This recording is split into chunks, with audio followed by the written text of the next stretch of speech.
Global biodiversity framework fund మొదటి council సమావేశం ఎక్కడ జరిగింది?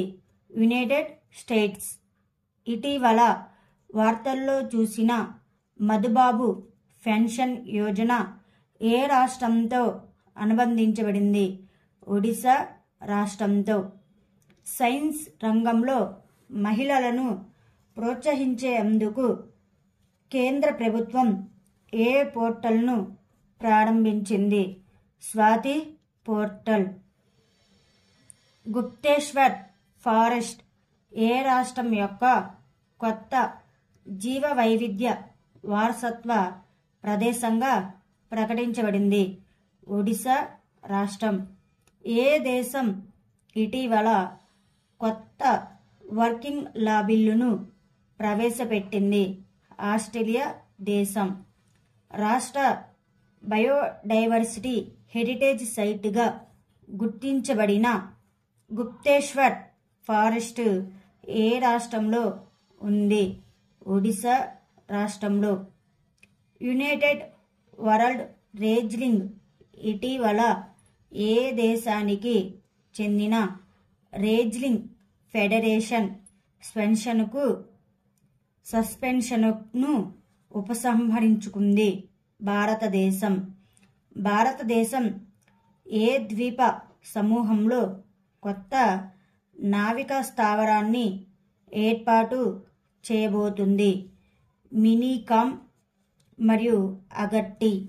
పిఎం సూర్యఘర్ ముఫ్త్ బిజిలీ యోజన యొక్క లబ్ధిదారులు ఆర్థిక సహాయం ఎలా పొందుతారు?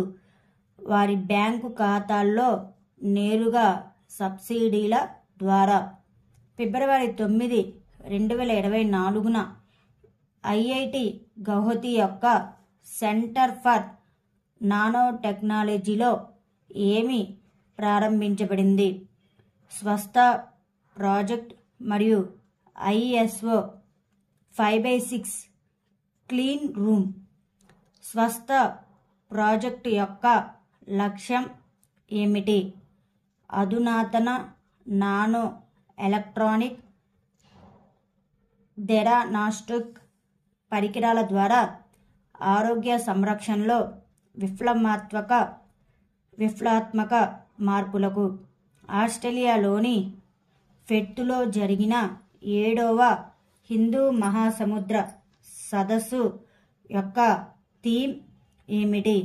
స్థిరమైన మరియు స్థిరమైన హిందూ మహాసముద్రం వైపు.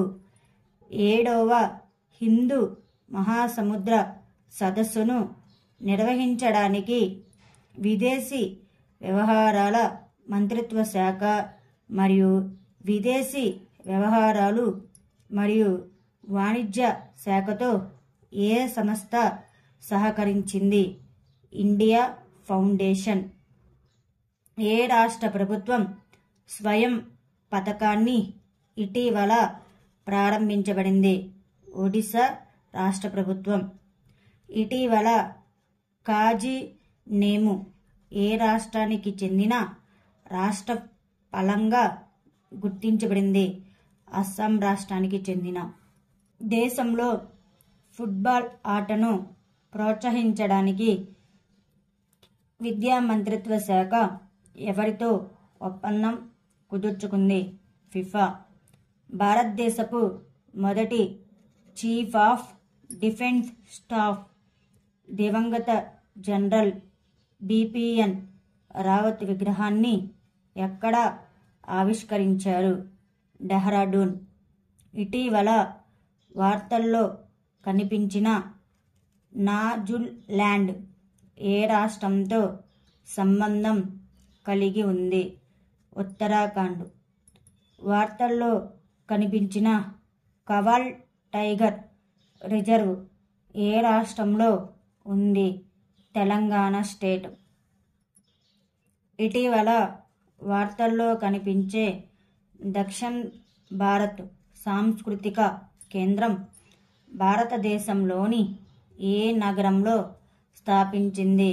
హైదరాబాద్.